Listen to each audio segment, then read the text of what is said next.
Hi, Peter Charles here of Hooked Fly Fly Fishing. Today we're doing the Moose Nymph number 3 by Robert Weigel from Nova Scotia. It's a very sparse tie. Now it's normally tied on a size 8. I'm going to be using a size 6 hook today just to make it a little bit bigger to show it on camera.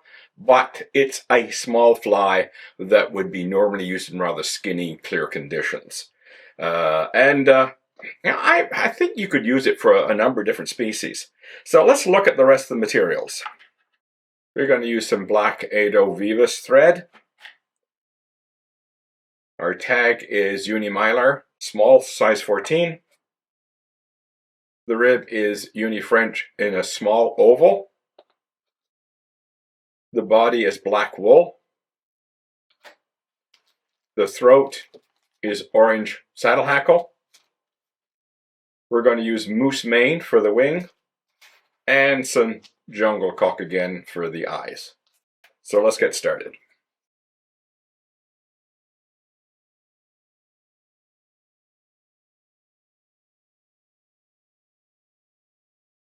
Now stop a little short of the hook point because that's where we're going to tie in our tag.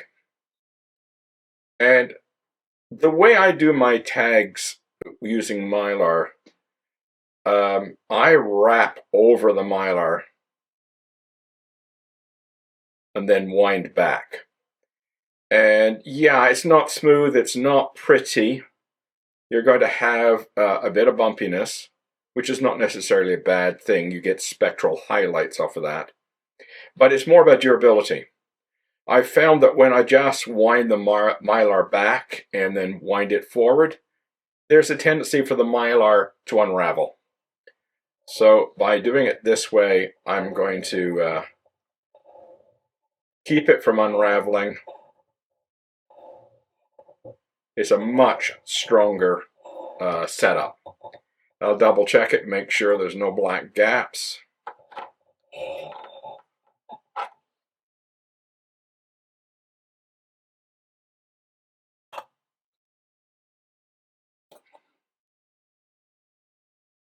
Now we're going to tie in our rib.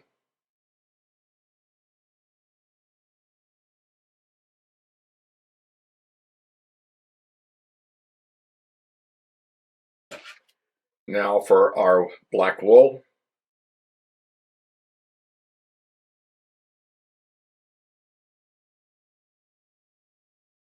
You see I've taken it a little bit onto the Mylar, so we have it starting off there.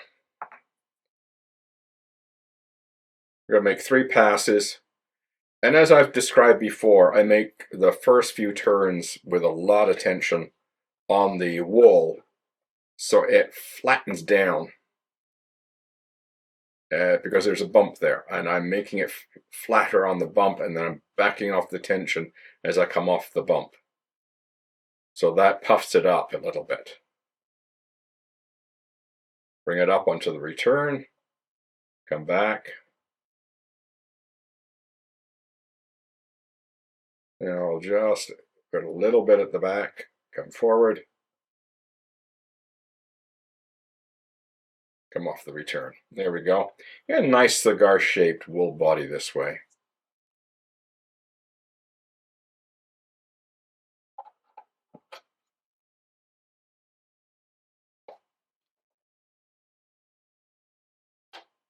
Just clean that up.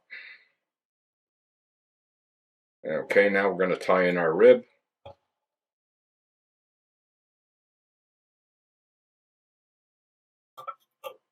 You can counterwind it if you want. I put a turn at the back, and then I come forward.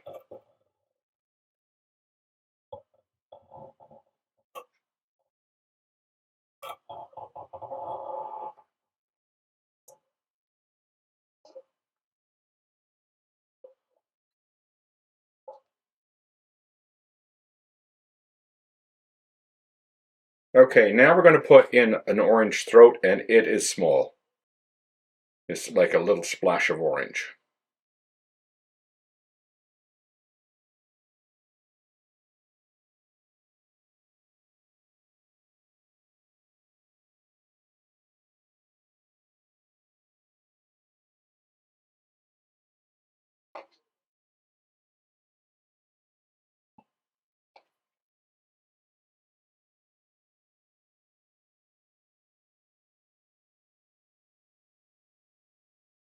Bring our thread to the back.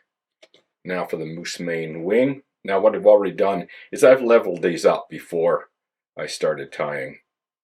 And the moose mane wing goes back about mid-gape. It is not covering, going the full length of the hook. And you can see it's quite sparse. If you find it moving, put a couple of extra firm wraps in there. I find sometimes with wings, if you don't have enough wraps, it's very tough to get a good grip on it, so when you try to cut it, it moves. There we go. You see it's a very sparse wing. And now we'll put on our jungle cock.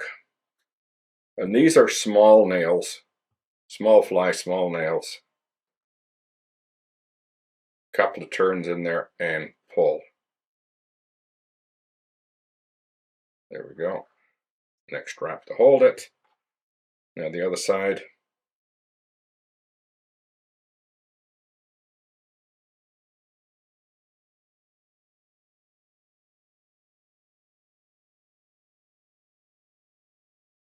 Now you want to make sure they're both the same. That's where rotary vices come in handy. Yeah, that looks good. Now we trim those off.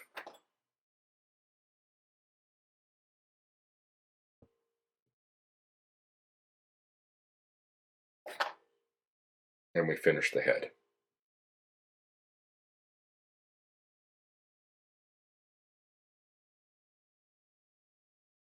And we'll whip finish.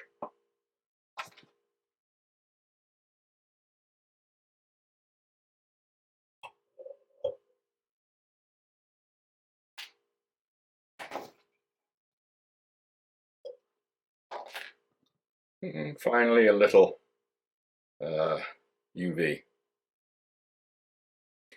Okay, there's our moose mane number 3.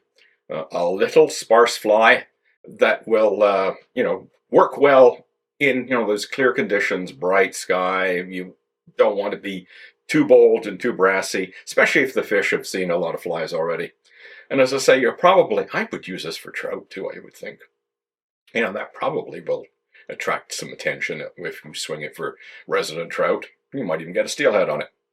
By the way, I've caught steelhead on smaller flies than this, so swinging them, not dead drifting, swinging.